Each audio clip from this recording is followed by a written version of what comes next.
networking, it's all about that sort of thing, but also beyond that, what can I take away and implement in my business and make it more effective? So that's what he's done. So I'm not sure why I'm here, but Troy's here because he's really good at that sort of stuff, being a business coach. Sort of.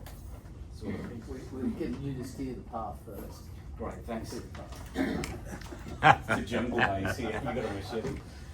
So we're going to run you through a couple of exercises. You've got some sheets of paper on there. But you can fill out. Does everyone have pens, or do you want pens? Yes, please. Pens. Campbell's got 1 billion pens. Who needs pens? Can you catch? Can I be rude? I like being rude. Not as rude as Campbell, but I do like being rude. I recorded that too. I think most people know. Anyone else? Yeah, Kingsley. Oh, I'll throw to you. It's your first day, so I'll be nice. Well, I'm assuming you. Kingsley, could I get a pen, please? You asked me so nicely. Thank you very much. Is that it? Another one? Do you want a paper? I have one. You are my favorite client. So should I make the assumption that most people actually... Okay. So just for the people here. Campbell needs a paper. Two. Two.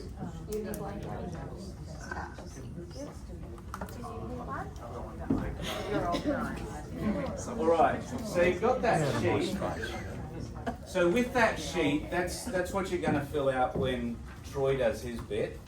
I'm not as organised as Troy, so I'm going to ask you questions off here. Which you can fill out on the back of your sheet or on your iPhone or iPad or any other Apple device you might have. It's a Samsung that will probably work as well, but who knows? Let's give it a shot, I guess. So some of the questions we had, what we want to do is work out where are you going with your business, because one of the biggest things, and actually I read a quote about this yesterday, is that everything starts with clarity. If you don't have clarity, it's going to be cactus. So that's the first thing. So I want to help bring a little bit of that, and then with the things that you write down, also Troy's going to deep dive into a little bit of that. Make sure you got that really clear, and then how can we actually take that where we really want to go, and what are we actually doing in our business that's taking us there? Is there stuff we're doing that really we shouldn't be doing at all, which takes you away from your business? It might feel good, might look good, but is actually really doing anything? So it's all these questions to ask that make a big, big difference. So the first question I have is, where do you want your business to be? Write the answers down to this on the back of there or on your device, whatever. Where do you want your business to be in 1 year and 5 years? So in the categories of financially and impact on other people. So 1 year and 5 years. In two areas, one financially, so you might put turnover for that could be how you classify that, and impact-wise. So what impact do you want to have on the world, or what impact do you want to have on people, or what impact do you want to have in different ways? Do you need a pen? No, I've got one. Okay. Do you have a sheet? Sheet. Just need to alarm clock. So that impact could be how you help people, like with real estate. Hey, I'm helping them free up their themselves, give them investment, give them finance or whatever. With mana, that could be just helping people actually be free of, I guess, soreness and pain. And that could be one of the things as well. The other thing for mana, obviously, is a big mindset guy. That side of things as well. So what impact's that going to have? Whatever it is, what impact you want to have on people, because a lot of the times we get into business and we do stuff and we talk about what we're doing with our business, but the real thing that we need to get across to people is what impact are we doing? What results are we getting for them that's going to change their life? But that's only the first question, mate. You've almost filled out your sheet. You're going to be in trouble. Number two, what specific products or service will drive your growth? And how will you see that evolving or expanding over time? So what specific products or service are going to drive that growth, take you to get that turnover that you want to get or whatever it is? and help you make that impact. You don't? In the first question. You have answered it. In the first question. Oh, well, that's why you've already got half your page filled, I guess. Yeah. Morning. Need a pen and a sheet of paper. So specific products or services that will drive that growth for you, and how do you see them evolving or expanding over time? So your products, you might expand into different product lines. You might have different services you bring on. You might kill some services because you've got other things that are coming in. Just while we're going through this, have you guys thought about these questions much before? Yes. In depth? Awesome. Awesome. So you got the answers all done. Another reason why your page is much more. Number 3, you ready for the next one? Troy, Yeah. you're supposed to be helping me, mate. Oh, You answered the question. I'm doing questions, Okay. and then. Troy's organised. And then He's got I'll his delve into notes, my he's answers. got his Okay, good. Yeah. Who is your ideal customer today?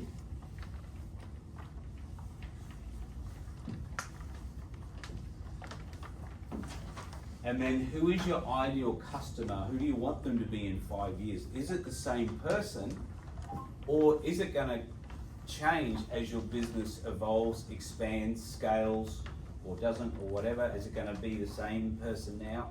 Is it going to be the same person later on? Because for some people, with their business, their customer could definitely change.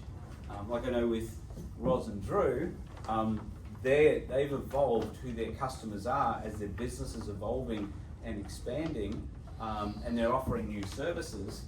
They've changed who their customer target is, and that can often happen. But if we know where we want to go in 1 year, 5 years, it helps decide who that customer is going to be, which then obviously, if you know who that customer is going to be, it's very easy then to know how to speak to them. Number 4, what are your top 3 strategies you have in place to reach those goals? So they could be marketing strategies, they could be scaling or growth strategies, they could be strategies to learn or implement new things.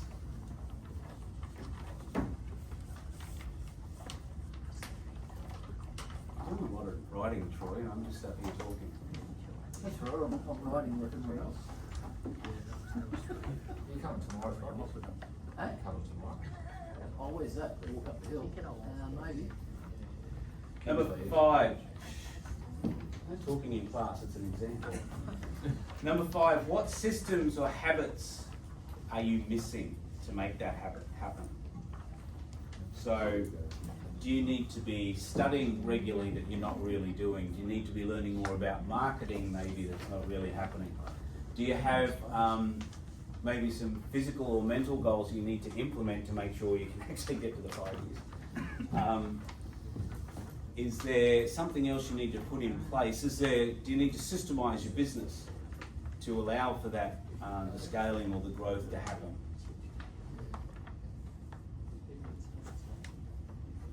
Is there new ways of doing your finance that needs to change? And so habitually you're actually making things happen with that. Better use of AI would be a great one, yeah. So are you learning AI, keeping up with where it's going and learning how to implement it? So spending a certain amount of time a week or whatever, or a fortnight learning, okay, what's new with AI, what else can I implement in here? So there's a ton of different stuff like that to work with.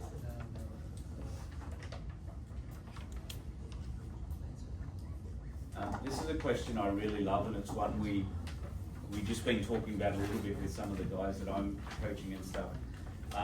If nothing changed in your business in the next 12 months, what would be at risk?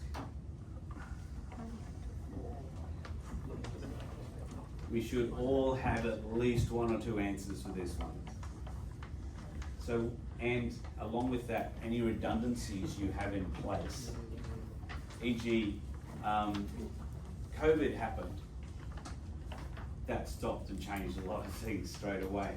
cyclone just happened not too long ago, put internet, phone service, people couldn't go places, do things, that changed things. AI's just come along, and that's going to change a whole bunch of stuff. Is it with the services that you offer, with different things that you have? Is it going to put other businesses ahead if you're not using it properly? We've got elections coming up. The whole world at the moment financially is in a really weird position. Anything could happen with that. There's so many things that could happen. So the idea of that is, so what could happen if we just stay the same and don't put not just some redundancies in place, but have a look at, okay, what other ways have I got? Maybe other income sources, maybe other streams of my business that we're putting together. I was working with a client yesterday up in Brisbane, and they've got a staging company. And so what they've done is we've gone, okay, let's go into the interior design stuff as well. So, because some of the clients, when they were staging the houses, said, hey, can you come and design, you know, do some interior designing on my new house? We're like, okay, there's a market there, you've got people asking, let's put this together. So now we're in the process of putting these little plans and strategies. So they got we've put together a couple of different packages for their interior design. They've got the staging, which we're just making even different and better. And they've also got, they're actually going to do storage. So when people's houses are staged, they take the furniture out, it's got to go somewhere. So now we're putting that in place as well. So as much as it's all along the same things, they've got, if one of their aspects of the business pulls back a little bit, they've got things in place to be able to use to help make it work better. So there's lots of different things you can do with like that, and look at different avenues. Last one from me. What is one bold decision or move you've been putting off that you know would change the game? One bold decision, one get out of your boat, one risk-taking thing that you know you should be doing, but you haven't done. And you know would really make a massive difference to your business.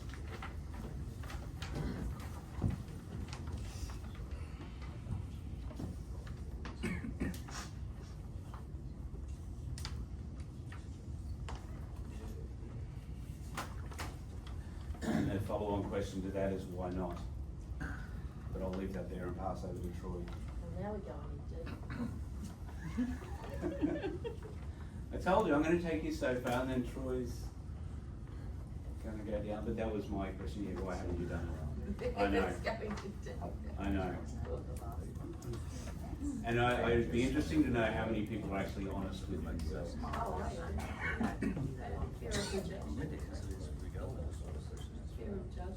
Actually, just on that, I want to ask, who actually has some stuff in their head they know they should be doing that they don't because they're just not game for some reason? Not game. Not game to do it. So let me ask, just yell it out, what is the reason why you're not doing it? I care too much about what other people think. Okay, good. For me, if I wanted to really kickstart it, I'd move to Bali. Okay, and you don't want to move to Bali? That'd be rough. My wife doesn't want me to move to Bali. Okay, fair. Maybe she does, but she's not told me. Get another one. Fair enough. It would make it Anyone else? Did I say that We've out all loud? got some big thing that we should be doing that we're not to take our business to where we want it to go. That's if we, you know, some of us are happy where we're Indonesia, yeah, you get two for the same We're price. outside of that. So why are we not taking that step? You don't want to. What's stopping Over us? there. Kingsley, can you list like the top 3 that you've come across to that people struggle with? Yeah, the biggest one for me, well, what you just said before, say it again. Fear of rejection? Yeah, fear of rejection, same thing. That's by far the biggest one. Because most of us don't want to look back. Would you say people say time at all? Like they don't have time to do this or this? I would say people say time, but is that real? Yeah, that's right. 90% of the time, no. Yeah. Yeah, what they're trying to say is it's just not a priority. Yeah, Yeah. yeah. And I can make time an excuse so I can be comfortable over here and do, oh no, I've got all this I've got to do. Yeah, 100%. I think it's even in some ways, for me, fear of success. Yes. Because if I say, you know, like put a proposal out and I chase hard for it and then I win it, then there's that possibility that you won't like what I deliver, and I've worked so hard to get your business, and then in the end it's been, you know, you haven't been happy with it. So it's almost like if I don't go after it hard enough, then I don't, you know, I've tried, but there's not that opportunity for them to go, no, you were shit.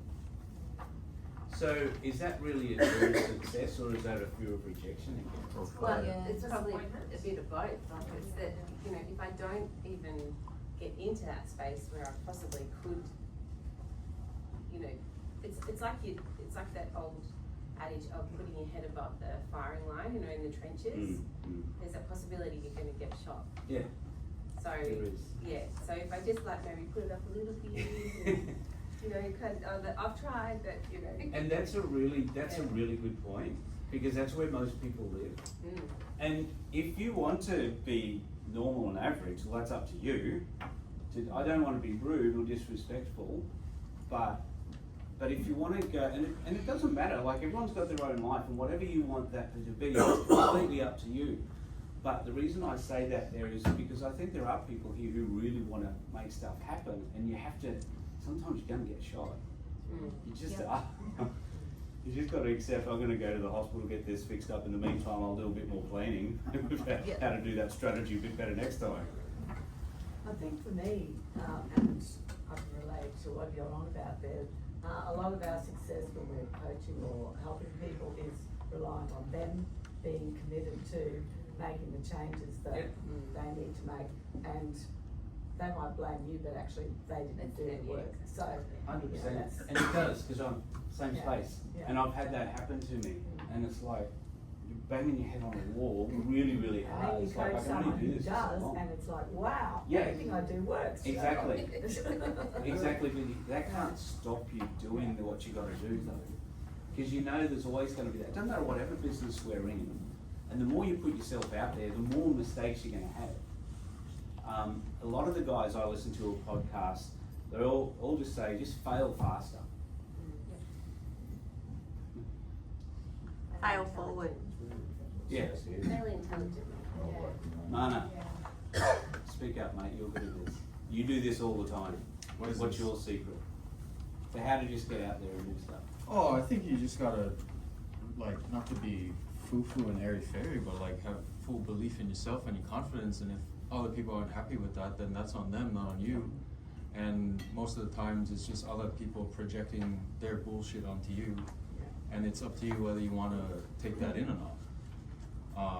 You're not gonna make everybody happy. Like, your product, your service is not gonna be for 100% of people, and I guess you gotta be okay with getting turned down and accepting, like, hey, maybe I wasn't for them, you know, or they weren't for me, and really focusing on who you want to attract instead of trying to just please everyone.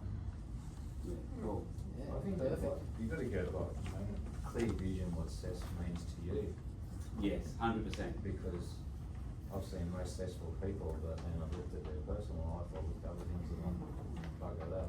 Yeah. It's true. You're going to say something there? Well, we are. It's perfectly segued into Right. my little flyer. So if you go this, so what we're going to do now is we've heard a few comments from some people, which is right. So our preferred client profile worksheet, right? So what this does is this gets you focused on those guys that you want to work with. Yeah, those guys that are going to do the work for you. You know, you'll have a common theme with those people, and they're that, you know, like Mana said, everybody is not Mana's ideal physio client, right? Mana deals with some really extreme athletes and some people that really push their boundaries, and that's. Would you say that's your sort of clientele? More so now, Yeah. yeah. So, you know, like, other people aren't, right? They're not prepared to do the work to get themselves up and fit. Mana's fairly intense, as I understand it from my wife, who goes to see. That's direct feedback. So, yes, anyway, so everyone is not your ideal client. And so what this worksheet's all about is what we've sort of just touched on through some of our stuff with Kingsley. So our clarity, the guys that we're dealing with today, I think as you mentioned, today the guys that we're dealing with are not the guys that we may want to be dealing with in 5 years' time.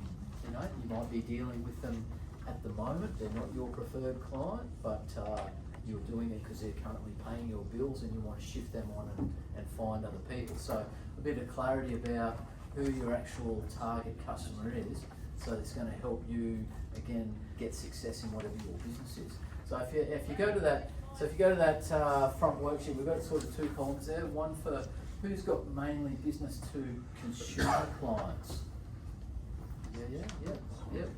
If you've got business to, your business to business as well now, right? Yeah. Yeah. So you've got an avatar in both camps, and I think there's a few more that are both camps, right? So you've got an ideal consumer client and an ideal business client that we want to map out.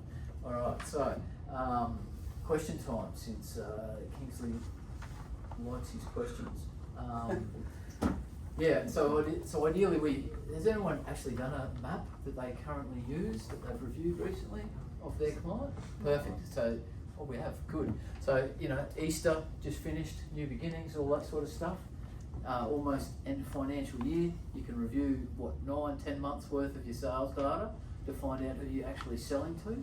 And then out of that, you can sift through the 80 foot of whatever to get to the 20% of your customers that deliver you your results. So, and this helps us here because we're all referral partners, right? Yep. So when someone comes up here, maybe today they'll get to do their preso, because we're going to go through the whole session.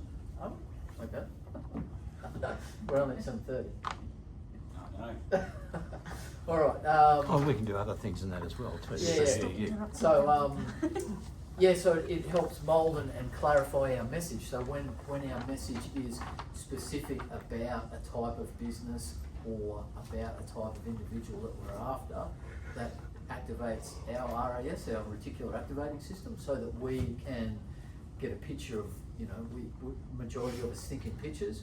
So when we hear your specific person, that is the trigger that helps us find them for you, if that makes sense, yeah? So if you're non-specific and generic, then we generally can't find or miss referrals that we come across in our day-to-day lives.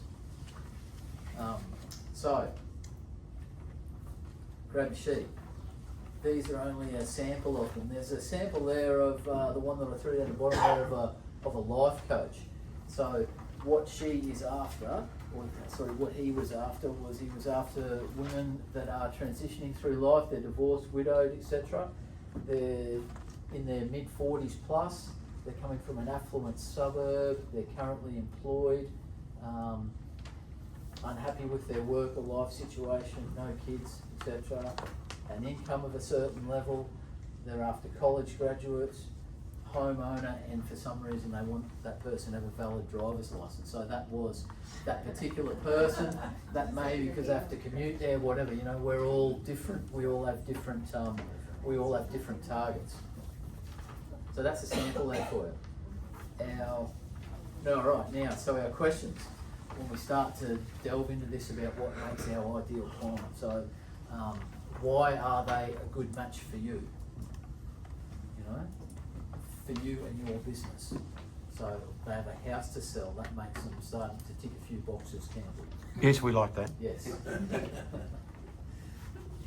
They have, whatever. So they have something that you can help them with. What does your preferred client need that you supply? So are we supplying a service that is too large for their requirements? Are we supplying a service that is not ideal for their requirements? So they're therefore not our ideal client. So that comes back to that clarity about what makes them your unique person. Why should your preferred client work with you over other choices, like not working with you, not working with anyone? That's one of most of us are sort of in the service industry. That's one of our biggest challenges, is that people just don't need to do anything. They can just stay as they are, so they're never going to be our ideal client. We want people that are in our particular world got their feet moving towards our offering. Can I just add on that one? That's a really important question that a lot of businesses don't have nailed down as why they need to work with you. Because you might have two electricians, and you should know as an electrician, what are you offering that maybe the other guy is doing, but what are you offering better? How are you offering it different? How are you offering it in a different way to what other people do? There's always a different or better way to do things. What I do is electrical, but what I sell is peace of mind. There you go. So that's one of the things. So then what's your message? How do you get across and you give people peace of mind? By explaining what I'm doing, how it affects them, showing them the results so that they know that we've been thorough and know what we're doing and they can relax. They're safe in their own home. And before they engage you, how do they know to choose you? Because you're going to give them word of mouth or referrals or reviews, things like that. Okay. And there's got to be a clear messaging going with that you're giving peace of mind. How are you going to do it? So that could be one of the things is how do you give them peace of mind? Why is it you give them peace of mind? What are the other guys that they don't like? What do the other guys do that maybe you don't do? And other ways around as well. And that, well, when you start to do this and you answer those questions, there's the intangible, the peace of mind, and there's the tangible, which is the safety aspect of it. So people will more than often remember the tangible. The intangible gets lost in, the day-to-day world. But if you can fix your message around something that's tangible, I help people control their 1,000 customer CRM system, better than anyone else.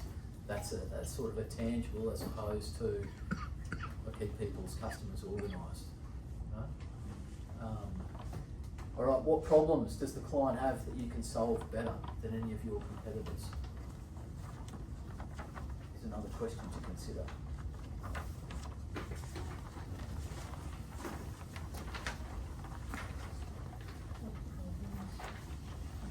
And those are just examples, right? Those are just examples that I grabbed. So there's going to be things that like location will be important for you guys. Yeah, like where people live. Are they going to travel an hour for a yoga session? I don't know. Majority? I don't know. Only again, where you'll get some of these answers is from your sales database, your CRM system. Who you've recently sold stuff to, are they coming over an hour to get a physio treatment? Are they, is location important? Is their education level important? Again, it's your preferred customer. You might find that you have customers largely that are highly educated because that's just the field that you operate in. So they're your ideal avatar.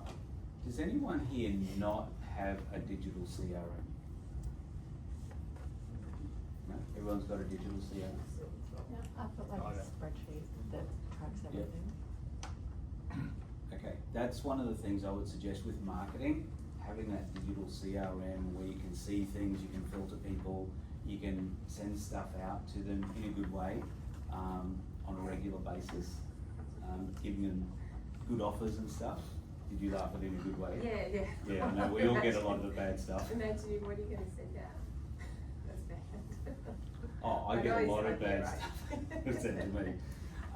But yeah. But then you hit unsubscribe, so that's good. But yeah, just that sort of thing can help automate the business and take a lot of workload off, and also know how to market to them as well.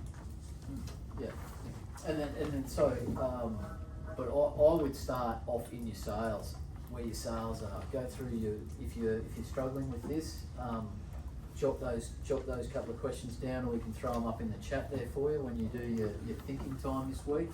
Go through your sales ledger. Who's the people that you've worked with recently that you'd like to do more work? Find out what their attributes are.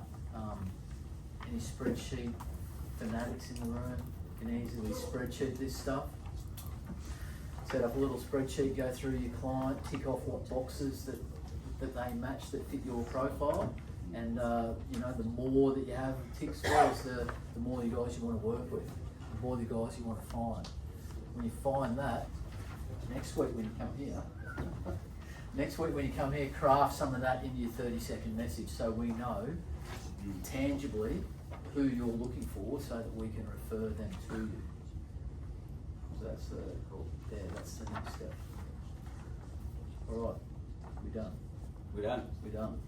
Okay. Well, you've got to think about it. You've got to go through your data. You've got to think about your customers.